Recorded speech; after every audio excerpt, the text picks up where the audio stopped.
Hello and welcome. Thank you for joining us today. My name is Stacy Biddle. I'm a career facilitator at Goodwill Columbus in the Workforce Development Department.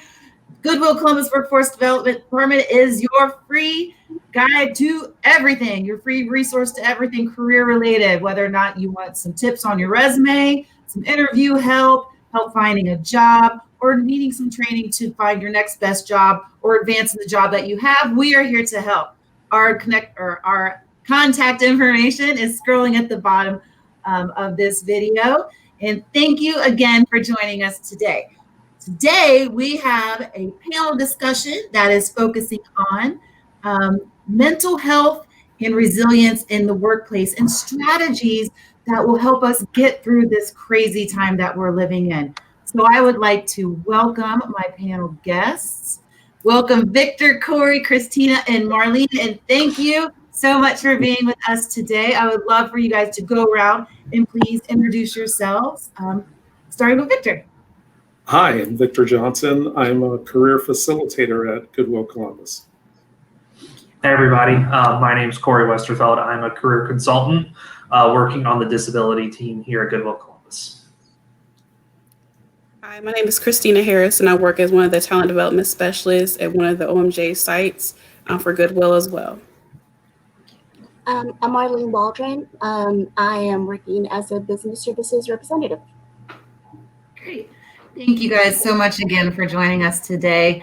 And let's start with our first question.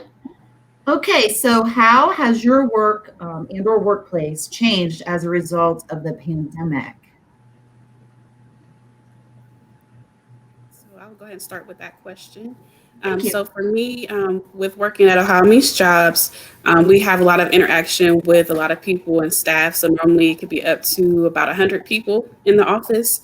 So with COVID, that totally shut that whole process down, and we had to go basically virtual. So that was a big adjustment for people, various levels of abilities as far as staff as well as the clients that we serve. So we've made a lot of adjustments to make it more accommodating to people by offering them to drop off their information, or we can mail them an application as well, or actually do the application with them over the phone. So we've learned a lot about flexibility and being able to be more effective with communicating our program and how it works, because we're used to a lot of walk-ins. So we lost that ability to just have that element. So we've made a lot of adjustments and continue to work with people to do training and just adjust as things change for the state of Ohio. Thank you for sharing that.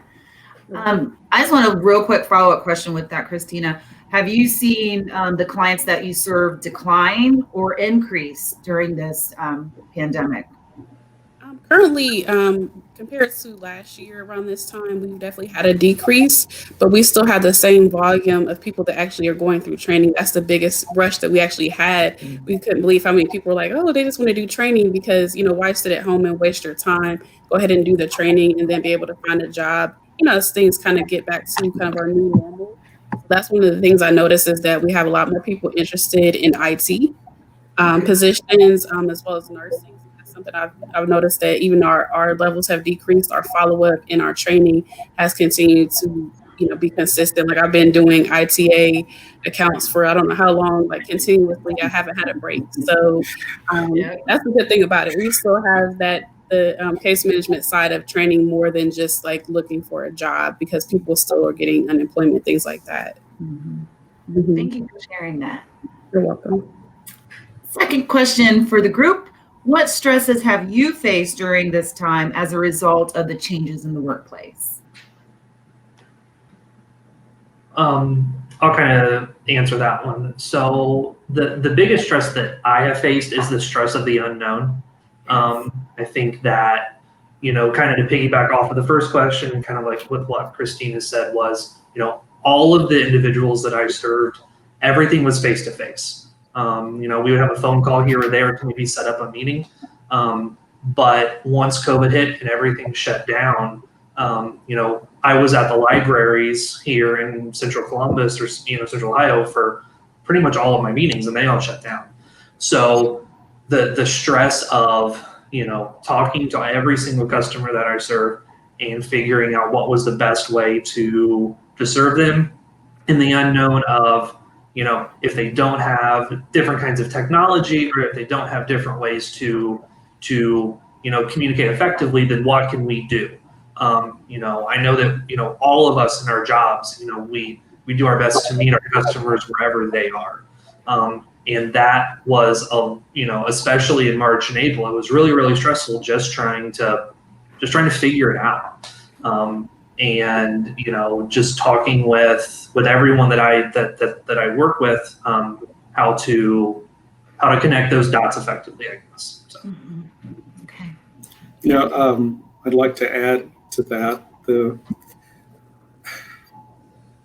when they started calling it the new normal, it was really weird because as a career facilitator, just like Corey, everything was face to face. We have a career boot camp that lasts for 2 weeks. So I'm used to getting to know people for 2 weeks, know their habits, know if they drink coffee or not, how they take their coffee. But now, and when it happened that we had to stop seeing people in person, then we had to kind of figure out, so how are we still going to serve these people? And we kind of became online, I don't want to say experts yet, but we went to school about online methods for instruction. And so that was a really big change. And when you think about how it changes at work, and at the same time, there's really not the same release that you had after work. You can go home, yes, but sometimes you go to dinner. Sometimes you get a drink. Doesn't have to be alcohol, but you go and get a drink. You visit, you just sit around in Starbucks or something like that. And now those kinds of things aren't available. So now you have to get used to the stressors and finding new ways to relieve stress. And you just made me think of something when you were talking about, sometimes you go to a restaurant or something like that. One thing that I found difficult, I remember when we first went home, to work solidly from home. And I'm like, I got everything set up, and it was a klutz. Like I knocked over a pen cup. Somehow my desk collapsed with my lunch on it. Like I was a mess. And so you kind of adjust, but there's one thing that still I can't get used to is, once you're done with work and, you shut down your computer and it's like, and you're still in your workplace, having that feeling of home being home and, your office being your office, that's no longer there. It's like, okay, so now I'm done with work and then I'll get on my personal computer. Ooh, the weekend starts. It's just so weird. It's so weird. And that's one thing that sometimes my home doesn't feel like home anymore. It feels still like I'm like at work. And so I have to find out ways to definitely differentiate that so that like when I'm off work, I'm off work and I'm enjoying being at my house, enjoy being around, my neighbors and all of that. So that I don't know. That was a good point. Thank you for sharing that, Victor. All right, next question. What strategies are you, your colleagues, and or your supervisor using to deal with the new stressors that have occurred during this challenging time? We'd like to take that one. I'll kind of jump on this one again. I just kind of mentioned it. It's just trying to be real inventive on how to meet and serve everyone that I work with. Whether it's Zoom calls on the computer or telephone calls, FaceTime, there have been so many intuitive and really, really good, smart advances in communicating electronically that, even some companies that might have been a little bit behind on how to make sure you can screen share and have multiple people on calls. They really got on the ball fast. So, it's just, really the big thing has been, like I said, Zoom calls and any kind of electronic communication has been the easiest form to communicate. Cool. Anybody else would like to add to that? I was just going to add to that, as far as the technology piece, like you mentioned, definitely working with a lot of client files and having questions that normally you would talk to someone in person about. So a lot of times we do use Microsoft Teams in order to communicate with our supervisors and things like that. And one great thing I like about OMJ right now is to kind of break up the monotony of doing our 8:30 a.m. meeting. What we do is we play music. So everybody gets to select a favorite song, and then we'll play the song. And so now it's time to start our new round of new songs. So I really like that part because it gives it more of a fun, positive thing, not just like, hey, get these enrollments together. It gives you a time to get to know people because we do have some new staff members that are also talent development specialists. So it gives us a chance to really just get to know each other more like we would when we were in the office. So that's something I really like, being able to hear other people's music and seeing what they like to listen to. It's a great idea. That is an awesome idea. We need to steal that. And do. What are some, this is just a random question. What are some other things that, maybe people that you work with, people in your departments, your supervisors, or within your team, are there any things like that kind of keep that, that personal relationship going, that kind of eases the stress of constantly staring at a computer all day? Does anybody else do anything like that? Like play a song, or I don't know. Does anybody else do anything like that or experience anything like that? We have, we have our morning huddle at 8:30, and I try to have some kind of weird quiz waiting for everyone. We've done the weather, things about the weather, about Ohio, about, Columbus in general, streets, talking about streets, talking about just about everything. We talked about, one of my favorites was mascots, school mascots. Yeah. So yeah, just trying to break it up a little bit. And the thing is, the funniest thing about the quizzes are the conversations after the answer. Always a great conversation. If I can put in, just add to that, Victor, one of the first ones that you did when people were sharing their baby pictures, that was great because being new and having the opportunity to see that some people just hadn't changed was kind of fun. So yeah, that was, I think for me being new, that was one of my favorites because that was a means for me to get to know some of my coworkers. So. And I think having things like that kind of integrated in your day really does relieve some of that stress, that we are experiencing, trying to figure out all this unknown. I think we need more of that. And I think that will help with our mental health and, not get so down or lonely or stressed. I think that all businesses and workplaces should have those things in there. But, that's just me. That's just my opinion. All right, let's move on to the next question. Did we ask that question? Yes, no, we did not. Sorry. I got a little lost here. What do you think are the most successful ways to deal with mental health in the workplace and stress? I'll take that one. I think a lot of the mental health that we deal with at work, a lot of it is new to a lot of us. And one thing that we need to preface is that work is where we spend a lot of our time, and our coworkers become almost an extension of our family because we're there so often. And that's where we make our friendships. And having said that, having a fulfilling job is just good for mental health. So I think a lot of that is just to do what we love and do it with a passion. And I think that in itself, if we feel good about what we do, especially something that we're doing for 8 hours a day, that's going to just be a good thing all around. But if you're having difficulties with mental health at work, I think talking to our coworkers, just identifying somebody that you feel will support you, excuse me, and that you're comfortable with, that can just be a big mental health and stress relief. If you're not comfortable at work speaking with somebody, just maybe identify a family member or a friend. And then there's also Franklin County has they call it the COVID care line. Yes. And it's an 800 number, and they have licensed professionals 24 hours a day providing support. It doesn't have to be because you have COVID, but maybe you have stresses because of COVID. And they have, if you need resources, they have a myriad of resources.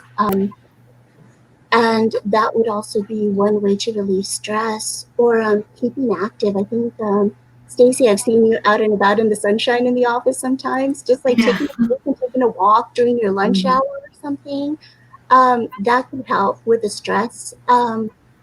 Eating well. I know it sounds eating well and sleeping well. It sounds so something we tell our third graders, but it's true for us adults as well because I mean, I know sometimes if I don't sleep well, I'm cranky. And if I don't Yeah. eat well, I'm cranky. So it's something we overlook and take advantage and just don't even think about. But it's true. If we sleep well and eat well, it's going to show. Also, and this is really, I think a lot of the COVID, what you said, Stacy, about working on the computer and then you step away and you're still at your workplace, but you're home.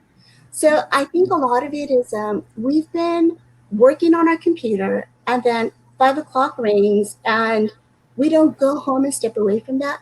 We log on to our computer because we haven't been able to go places and we'll have like Skype date with our friends, but you're still in your work office.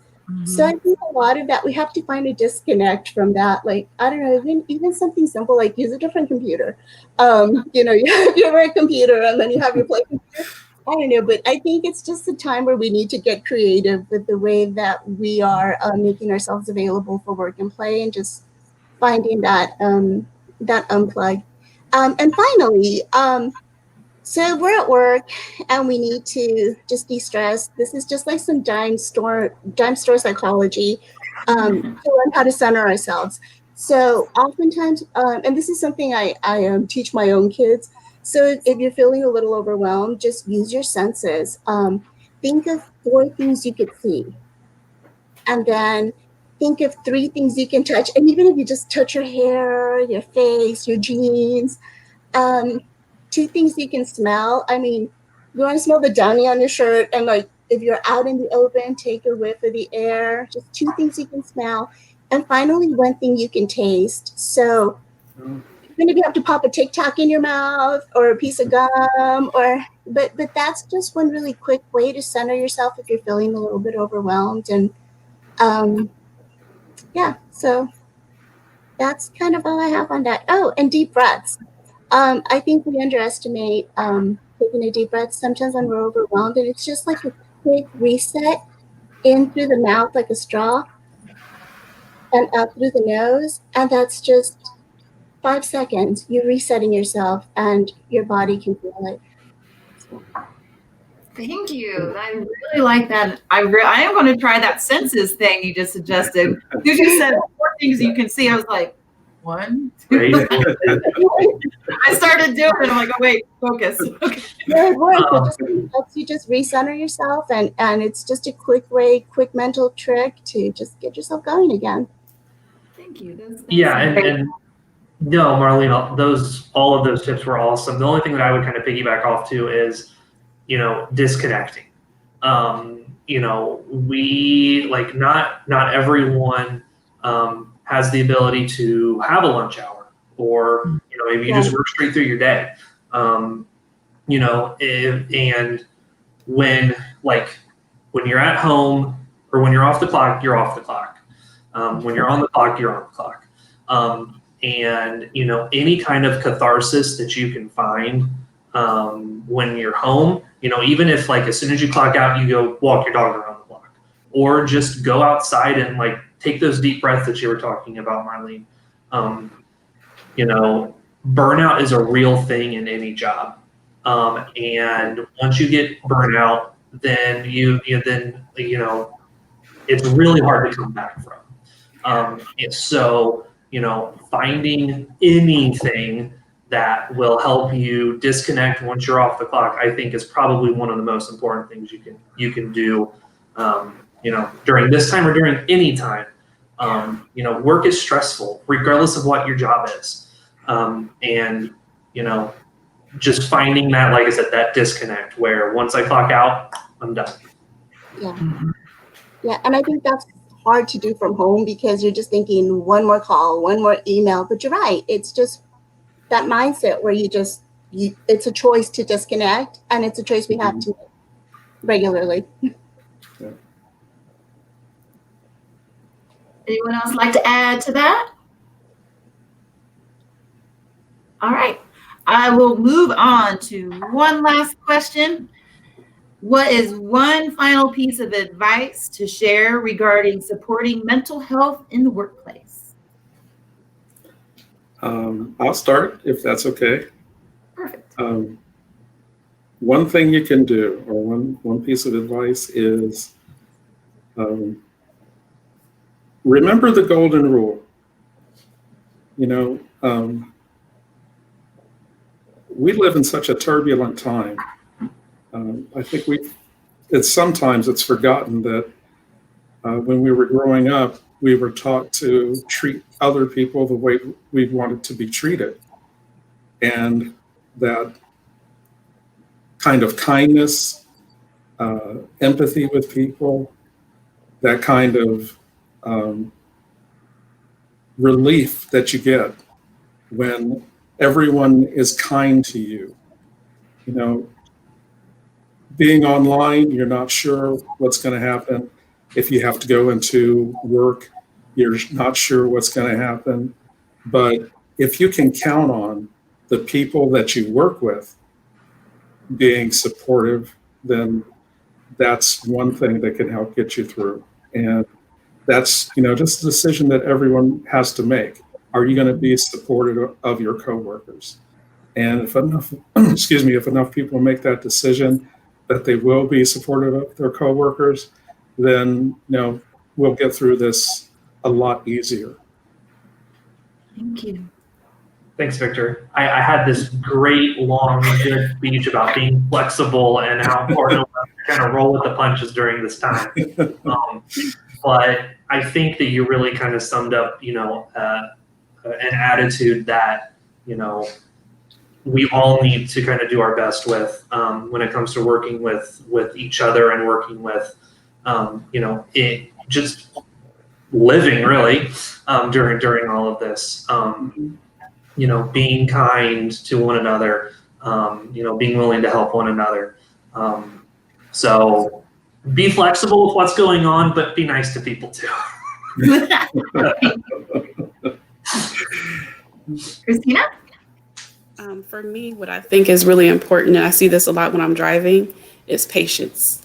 People in their driving, I've seen so many accidents that did not need to happen right in front of me. And by God's grace, I wasn't involved or impacted or any flying object hitting my car.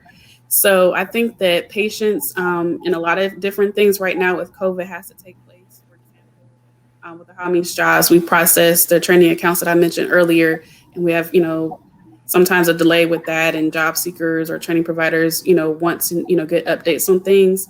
And I understand everybody has their bottom line, but I think it's really just being more patient and understanding of situations and kind of being more prepared to know that you're going to have that patience because things are taking longer than they used to. So I think just relaxing and just taking the moment for what it is and doing what you need to do for your part of something makes your life better versus I have to have it now. I have to have it now. And it's like, no, you don't. Just slow down and, just take, life for what it is in this time we're in. So I think that definitely having patience is really key right now. Thank you, Christina. That's great. Marlene? Just to piggyback on what Victor said, I think just honestly, just being kind is huge nowadays because you don't know the stresses other people are going through, and just being kind to somebody might just make their whole day. So yeah, if I could much like Corey, I had a whole different thing to talk about, but no, at the end of the day, it boils down to just being the kind of person that you want people to be to you. So yeah, that's Victor. You summed it up. Awesome. Well, I'm going to go like this. And thank you, panelists. Thank you, Victor. Thank you, Corey. Thank you, Marlene, and thank you, Christina, for joining us today. Stay on after this broadcast has stopped recorded. I want to thank you again personally and have a little chat because I miss you all. It's really great seeing you. Everyone, thank you for joining us today. Again, my name is Stacy Biddle. I am a career facilitator at Goodwill Columbus in the Workforce Development Department. Remember that we are your free resource for everything career related. We can consult on resumes. We can help you with your interview skills. We can help you find a job and help you get connected with training that will upskill you and perhaps get you into a better paying position or even a different career path. So thank you once again for joining us, and everyone have a great day.